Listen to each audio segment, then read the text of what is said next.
Friends, welcome to my YouTube channel Shubham study GK. तो subscribe करिए हमारा चैनल और लेटेस्ट वीडियो नोटिफिकेशन के लिए इस बेल आइकन को दबाइए। तो फटाफट जीके के कक्षाओं को आगे बढ़ाते हुए आज ये हमारा लेक्चर नंबर 2 है फटाफट जीके का।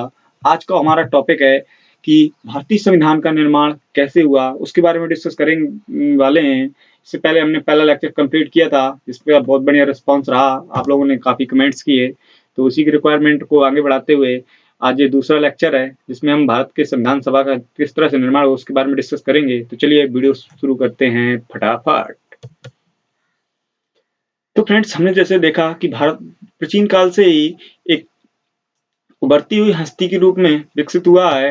देखते रहे हैं कि उसको कैसे विकास हुआ। क्रम में जो राजा महाराजाओं का शासन हुआ करता था, जिससे लोग क्या थे कि जो भी राजा कहा करता था तो उसकी बात को मानना पड़ता था लोगों को। तो इस तरह से लोग क्या थे, राजा के अधीन हुआ करते थे। धीरे धीरे ये व्यवस्था कायम रही कालांतर तक, और आधुनिक काल लगभग जब तक देश स्वतंत्र नहीं हो गया, स्वतंत्र होने के बाद भी ये व्यवस्था लगभग कायम रही। तो उसी को लेकर के जब लोगों को लगा कि नहीं यार, राजा का शासन अच्छा नहीं है, इसको गठन के लिए तो उन्होंने धीरे धीरे जब शुरुआत चालू की तो राजा के जैसे कारभार से मुक्त हो पाए, थोड़ा सा राजा का शासन ही चल रहा था कि तभी ब्रिटिशर्स आ गए, यानी कि अंग्रेजों का आगमन होता है भारत में।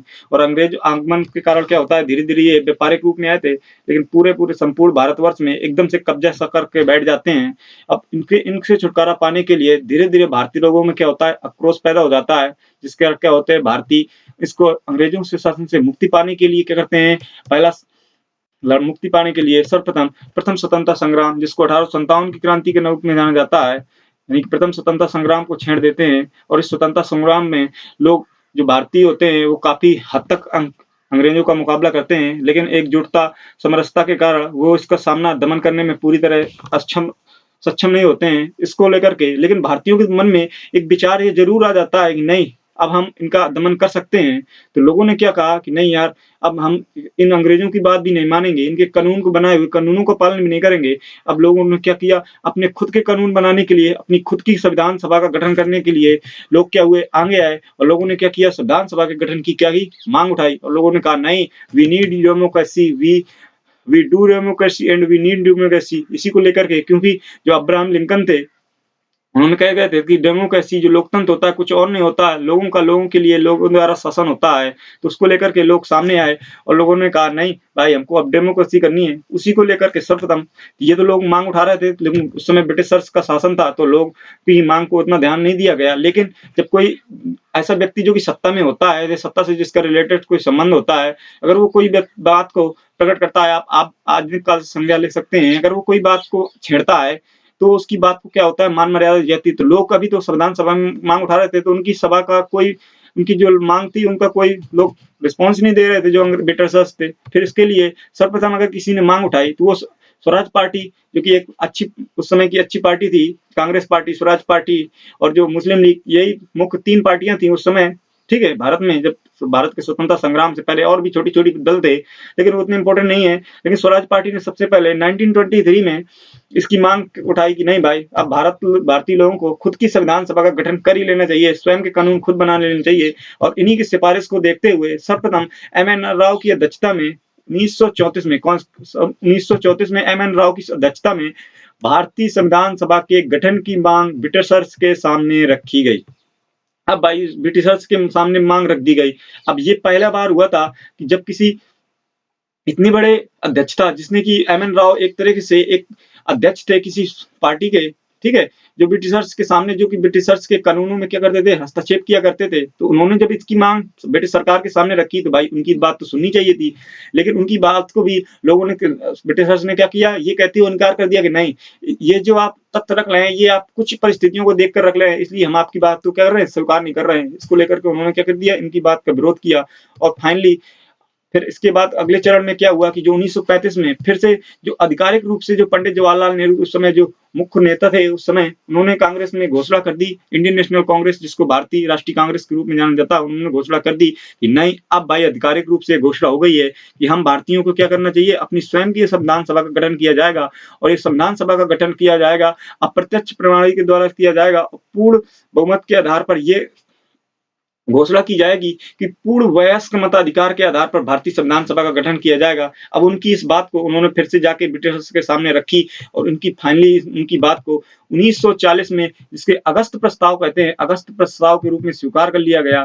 ये भी क्वेश्चन बन सकते हैं यहाँ से कि अगस्त प्रस्ताव कब पारित हुआ, तो 1940 में पारित हुआ। किसको लेकर था? संविधान सभा के गठन के लेकर 1940 में अगस्त प्रस्ताव को फाइनली ब्रिटिशर्स ने स्वीकार कर लिया। और उन्हीं की अब जब स्वीकार कर लिया गया तो उसको आगे, क्योंकि भारतीय ब्रिटिशर्स जो कि तो इंग्लैंड में बैठे हुए थे, उनको तो मालूम नहीं था कि भारत में कैसा काम कर रहा है। उनको सिर्फ आधिकारिक रूप से अंग्रेजों द्वारा जो सूचना दी जाती थी वही प्राप्त होती थी। इसलिए अब उनकी पुष्टि करने के लिए वहां से 3 लोगों की एक कमेटी बनाकर भेजी गई भारत में 1942 में, जिसे क्रिप्स मिशन का नाम दिया गया, जिसमें स्टुअर्ट क्रिप्स को भारत का क्या बनाया गया, जो मेन उस अध्यक्षता का, उस मिशन का क्या बनाया गया, मेन अध्यक्ष बनाया गया। और 1942 में फाइनली भारत में आया और 3-4 महीनों के अंदर भारत के पूरी समीक्षा की वहां के। लेकिन इसी बीच में क्या होता है कि 1940 से 45 के बीच में जो द्वितीय विश्व युद्ध चल रहा होता है, 1945 में क्या होता है, समाप्त हो जाता है। अब द्वितीय विश्व युद्ध की समाप्ति, क्योंकि ब्रिटिश युद्ध चल रहा होता है, तो उसकी समाप्ति जब होती है, जब कुछ काम बढ़ पाएगा आगे। तो द्वितीय विश्व युद्ध समाप्त होने के बाद ये तय होता है कि लगभग अब भारत के लिए क्या होगा, संविधान सभा का गठन हो जाएगा। लेकिन क्या होता है, जो भारत की जो मेन, एक तो कांग्रेस हो गई, इंडियन नेशनल कांग्रेस जिसको कहते हैं, NIC बोलते हैं, वो एक मुख्य दल था। दूसरा था मुस्लिम लीग, ठीक है, मुस्लिम लीग दूसरा दल था। तो मुस्लिम तो इंडियन नेशनल कांग्रेस तो एक तरीके से पूरी समर्थन कर रही थी बनाने की, लेकिन जो मुस्लिम लीग था वो क्या कर रहा था, इसका विरोध कर रहा था। तो अब मुस्लिम लीग के विरोध के कारण क्या हुआ, मुस्लिम लीग ने जब इसका बहिष्कार किया तो क्या हुआ, ये बात यहीं दबी गई। अब भाई ये बात दब गई, जबकि बात उठी थी 1923 में, वहां से ये बात आके दब गई कि भाई नहीं, अब भारतीयों के लिए संविधान सभा कोई गठन नहीं होगा। इसके बाद क्या होता है, फाइनली जब 1945 में युद्ध समाप्त होता है तो वहां पे इंग्लैंड में चुनाव होते हैं और उस चुनाव में क्या होता है, इटली जीत जाता है। जो इटली होता है वो भारत के प्रति कुछ अच्छी सोच रखता है और भारत के प्रति उदारता का भाव दिखाते हुए वहां पे चुनाव में जीत जाता है और घोषणा करता है, नहीं भाई, अब ब्रिटेन में जब चुनाव हुए तो इटली जीत गया, तो उसने कहा नहीं, भारतीयों के लिए क्या किया जाएगा, एक कैबिनेट मिशन बनाया जाएगा, ठीक है। और ये कैबिनेट मिशन जब भारत जाएगा तो भारत जाएगा और वहां पे इसकी समीक्षा करेगा कि कैसा कुछ काम है। तो क्योंकि नया नया प्रधानमंत्री तो बना था जब इटली, तो उसने समीक्षा की भारत की आगे 1946 में। इसमें 4 सदस्यीय दल भारत आया और कैबिनेट मिशन, जिसको कैबिनेट मिशन या कैबिनेट मंत्री के रूप में जाना जाता है, कैबिनेट मिशन भारत आया 1946 में। और इसी मिशन ने क्या किया, फाइनली अपनी रिपोर्ट 1900 मतलब मार्च में आया था, 19 जुलाई अगस्त में इसने अपनी रिपोर्ट सौंपी और उसी के आधार पर फाइनली संविधान सभा का गठन किया गया। और ये घोषणा की गई कि जब तक भारत में क्या होगा, संसद भवन का निर्माण नहीं हो जाता, तब तक जो ये संविधान सभा है भारत की अंतरिम संसद के रूप में काम करेगी। और इस फाइनली हमारी जो संविधान सभा 1946 में बनकर तैयार हुई, जब देश स्वतंत्र हुआ 1947 में, तब से लेकर के 1950 26 जनवरी 1950 तक, जबकि भारत का संविधान निर्माण पूरी तरह से संभव नहीं हो सका, तब तक हुआ। और 1951 में जब 51-52 में पहली बार देश में चुनाव हुए, आम चुनाव, तो उसको लेकर के ये संविधान सभा का पूरी तरह से उसको भारतीय संसद के रूप में तब्दील कर दिया गया। तो ये था हमारा हिस्ट्री का ये छोटा सा लेक्चर, फटाफट जीके का, जिसमें हमने जाना कैसे संविधान सभा का गठन हुआ। तो चलिए, तो ये आज का वीडियो इतना ही। चलिए अब देखते हैं आज के लिए, अब वीडियो का जो हमने पिछले वीडियो में आपसे क्वेश्चन पूछा था उसका आंसर देखते हैं। तो लास्ट वीडियो का आंसर था, क्वेश्चन था कि ग्रहों का कोई चंद्रमा नहीं है, तो उसका आंसर है बुध और शुक्र। लगभग सभी लोगों ने आंसर इसका सही दिए, ठीक है।